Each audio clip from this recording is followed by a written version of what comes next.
ମମତା ନାୟକଙ୍କ ଲିଖିତ ପ୍ରସଙ୍ଗ ନାରୀ ଉତ୍ପୀଡ଼ନ। ପ୍ରାୟ 10,000 ବର୍ଷ ପୂର୍ବରୁ ମଣିଷ ପାଷାଣ ଯୁଗରୁ ବାହାରି ତମ୍ବା ଯୁଗରେ ପ୍ରବେଶ କରିଥିଲା। ଧୀରେ ଧୀରେ ଦସ୍ତା ଓ ପିତ୍ତଳ ଧାତୁରେ ଆବିଷ୍କାର ମଧ୍ୟ ହେଲା।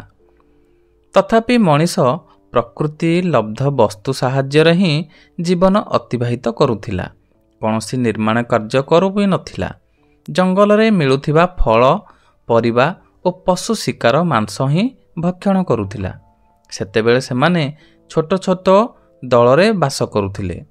ସେ ସମୟରେ ପତି ପତ୍ନୀ ପ୍ରଥା ନଥିଲା।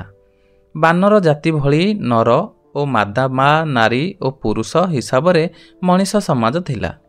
ସେଥିପାଇଁ ପିଲାଙ୍କ ପରିଚୟ ମାଙ୍କ ନାମରେ ହେଉଥିଲା। ରାମାୟଣ ଓ ମହାଭାରତ କାଳ ପର୍ଯ୍ୟନ୍ତ ଏହିପରି ଚାଲିଥିଲା। ପିଲାଙ୍କୁ ତାଙ୍କର ମାଙ୍କ ନାମରେ ସମ୍ବୋଧନ କରାଯାଉଥିଲା, ଯଥା ଗଙ୍ଗାପୁତ୍ର, ଗାନ୍ଧାରୀପୁତ୍ର, ଦେବକୀ ନନ୍ଦନ, କୁନ୍ତୀପୁତ୍ର, ଅଞ୍ଜଳିପୁତ୍ର ଇତ୍ୟାଦି।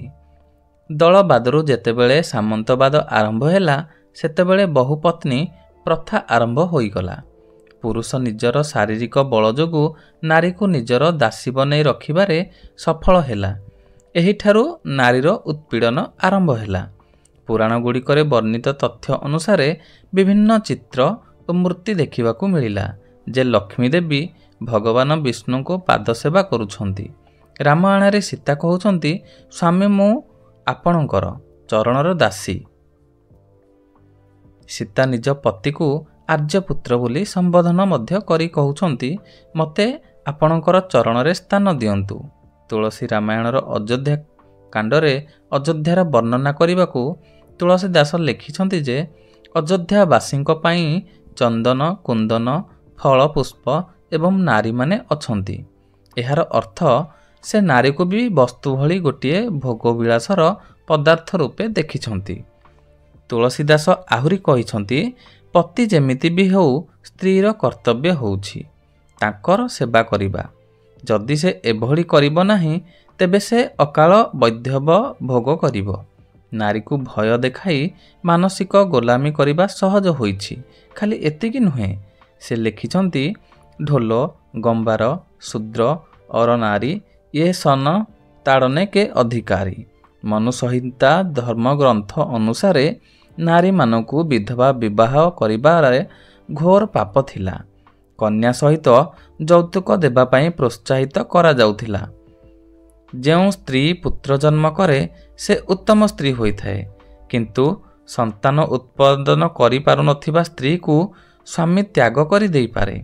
ସ୍ତ୍ରୀ ଏକାଧିକ ପତି ଗ୍ରହଣ କରିପାରିବେ ନାହିଁ, କିନ୍ତୁ ପତି ଯଦି ଚାହିଁଲେ ଏକାଧିକ ପତ୍ନୀ ଗ୍ରହଣ କରିପାରିବ। ସ୍ତ୍ରୀ ସ୍ୱାଧୀନତାର ଅଧିକାରିଣୀ ନୁହେଁ, ନାରୀ ଗୋଟିଏ ଖାଦ୍ୟ ପାତ୍ର ସହିତ ସମାନ। ବିଷ୍ଣୁ ସ୍ମୃତି ଗ୍ରନ୍ଥରେ ବିଧବା ସ୍ତ୍ରୀଙ୍କୁ ସ୍ୱାମୀଙ୍କ ସହିତ ସତୀ ହେବା ପାଇଁ ନିର୍ଦ୍ଦେଶ ରହିଛି। ମୈତ୍ରାୟଣୀ ସଂହିତାରେ ଲେଖା ଅଛି, ନାରୀ ଜଣେ ଅଶୁଭ ମଣିଷ। ଯଜ୍ଞ ହେଉଥିବା ସ୍ଥାନରେ ନାରୀ, ଶ୍ୱାନ ଏବଂ ଶୂଦ୍ର ପ୍ରବେଶ କରିବା ମନା। ଅର୍ଥାତ୍ ଯେକୌଣସି ନାରୀ କୁକୁର ଓ ଶୂଦ୍ରଙ୍କ ସହିତ ସମାନ। ବୃହଦାରଣ୍ୟକ ଉପନିଷଦରେ ଅଛି, ଯଦି ପତ୍ନୀ ସମ୍ଭୋଗ ପାଇଁ ରାଜି ହେବ ନାହିଁ, ତେବେ ସ୍ୱାମୀ ତାକୁ ଉପହାର ଆଦି ଦେଇ ଖୁସି କରାଇବାକୁ ଚେଷ୍ଟା କରିବ। ତଥାପି ଯଦି ସ୍ତ୍ରୀ ନ ମାନିବ, ତେବେ ତାକୁ ବାଡ଼େଇ ପିଟି ଜବରଦସ୍ତି ସମ୍ଭୋଗ କରିପାରିବ। ପୌରାଣିକ ଯୁଗ ପରେ ଐତିହାସିକ ଯୁଗରେ ମଧ୍ୟ ରାଜା, ମହାରାଜା, ବାଦଶାହ, ସାମନ୍ତ ଆଦି ଶକ୍ତିଶାଳୀ ବ୍ୟକ୍ତିମାନେ ଶତାଧିକ ସ୍ତ୍ରୀମାନଙ୍କୁ ନିଜର ରାଣୀ ବା ବେଗମ ବନେଇ ରଖୁଥିଲେ। ରାଜା ମହାରାଜାମାନେ ନିଜର କନ୍ୟା ସହିତ ଅନେକ ଦାସୀଙ୍କୁ ଯୌତୁକ ରୂପେ ଶ୍ୱଶୁର ଘରକୁ ପଠାଉଥିଲେ। ମନ୍ଦିର ଗୁଡ଼ିକରେ ଦେବଦାସୀ ପ୍ରଥା ବହୁତ ଆଗରୁ ଚାଲିଥିଲା। ଗରିବ ଦଳିତ ଜାତିର ଛୋଟ ଛୋଟ ଝିଅମାନଙ୍କୁ ଦେବତାଙ୍କ ବିବାହ କରାଇ ତାଙ୍କୁ ନେଇ ବ୍ରାହ୍ମଣ ଓ ପୂଜାରୀମାନେ ଯୌନ ଶୋଷଣ କରୁଥିଲେ।